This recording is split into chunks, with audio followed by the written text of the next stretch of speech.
The Denver Broncos are looking to keep their winning streak going this Sunday when they host the Dallas Cowboys. This is Cody Rourke, Broncos reporter for Mile High Sports. Look, this week's matchup is a big one, and this will be the Broncos' toughest test yet because they're facing one of the most high-octane offenses right now in the National Football League, led by Dak Prescott, who's playing at an MVP level. You look at this Cowboys team, they have weapons galore at wide receiver, tight end, and also the running back position. We'll get to that here in a minute, but they are scoring the second most points right now, over 31 points per game offensively against opposing defenses, and they're averaging the most yards in the NFL this season. The good news is the Denver Broncos have a really good defense, one of the top defenses in terms of points allowed, the fourth-ranked defense, and they're a top 5 unit as well in total yards allowed per game.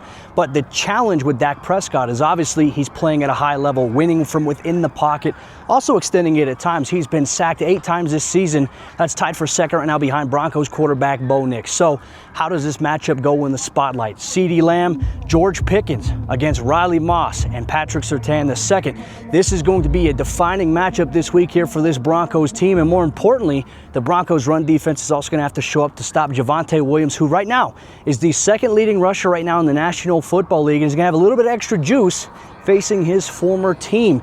Denver's defense is going to have to avoid those explosive plays that they gave up last week against the New York Giants. If you look at the Cowboys, their tight end, Jake Ferguson, he's got over 50 catches through the first 6 weeks of the season. That's obviously very historic for him. He is an outlet. He's a go-to option here for Dak Prescott. So the weapons of Dallas are going to be big. And unfortunately, the Broncos, they're going to be without Dre Greenlaw here this week. Let's go through quick injury updates.